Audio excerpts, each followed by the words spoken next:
les bienfaits du son pour la santé. Le rôle bénéfique des fibres a été évoqué pour la première fois en 1970 par deux médecins britanniques, qui émirent l'hypothèse que certaines affections des pays industrialisés, notamment la constipation, la diverticulose colique, les hémorroïdes et le cancer colorectal, seraient liées à un déficit en fibres alimentaires. Le sont et l'écorce qui recouvre les céréales est l'un des aliments les plus riches qui soient en fibres naturelles, dont on connaît maintenant l'importance pour le maintien de la santé. On s'en débarrasse généralement durant les processus de transformation de céréales comme le blé ou le riz. Comme le son n'est pas digéré, on l'accusait de créer des problèmes digestifs, mais en fait ce serait plutôt l'inverse qui est vrai. Le rôle bénéfique des fibres a été évoqué pour la première fois en 1970 par deux médecins britanniques, Denis Burkitt et Hugh Roel, qui émirent l'hypothèse que certaines affections des pays industrialisés, notamment la constipation, la diverticulose colique, les hémorroïdes et le cancer colorectal, seraient liées à un déficit en fibres alimentaires.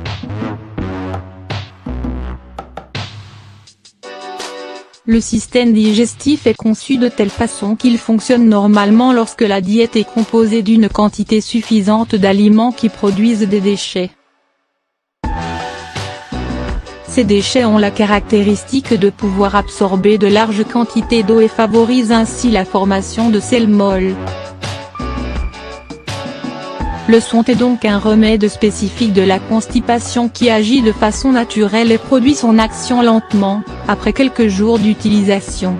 Le son peut également être utile aux personnes qui souffrent de diarrhée chronique. Le mécanisme d'action est semblable, le son absorbe l'eau et favorise la formation de sels qui s'évacuent facilement. Le son peut être utile dans le traitement des syndromes caractérisés par des crampes douloureuses, les diverticuloses, le syndrome du côlon irritable. Il ne faut cependant pas en absorber durant un épisode de crise, lorsque la douleur est trop forte ou s'accompagne de fièvre. Il faut attendre la fin de la crise et envisager le traitement sur du long terme. Son de blé. Le son de blé a la capacité de se gonfler d'eau et d'augmenter le volume des sels. En accélérant leur passage en douceur dans l'intestin, il contribue effectivement à prévenir la constipation. Mais s'il est consommé de façon abusive, il peut être cause de gonflement et de flatulence. Tout est question d'équilibre. Le son aurait également un effet préventif sur la diverticulite, une maladie de l'intestin qui consiste dans la formation, puis l'infection, de petites hernies dans la paroi intestinale. Son d'avoine. Le son d'avoine, riche en fibres solubles, augmenterait l'élimination fécale du cholestérol, l'empêchant d'être absorbé par l'organisme.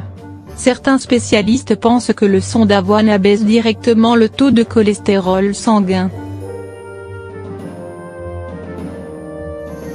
Le son d'avoine améliorerait également le métabolisme du glucose, ce qui en fait un nutriment utile pour les diabétiques.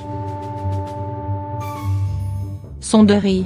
Le son du riz contient une substance complexe, l'oryzanol, qui a la propriété de freiner la production de cholestérol par l'organisme.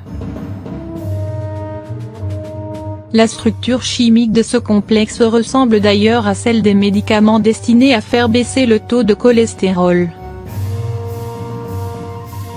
Contrôle du poids. Le son, comme tous les aliments riches en fibres, procure une sensation de satiété et contribue à rassasier sans faire prendre de poids. Comment consommer le son? Une bonne façon de consommer du son est d'en ajouter à un plat de céréales. Certains les ajoutent à du jus ou même à du yogourt. Voici une recette particulièrement riche en divers nutriments et qui incorpore très agréablement le son. 2 tasses de son, 2 tasses de graines de tournesol, légèrement grillées, 2 tasses de germes de blé, 2 tasses de figues séchées et hachées, 2 c. à thé de cannelle 1/4 c, à thé de muscade moulu 1/4 c,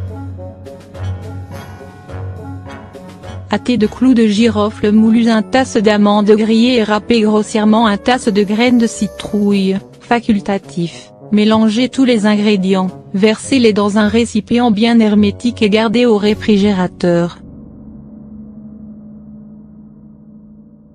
Consommez ce mélange comme des céréales, avec du lait ou une boisson au soja. On peut y ajouter d'autres ingrédients, tels que des fruits secs, par exemple.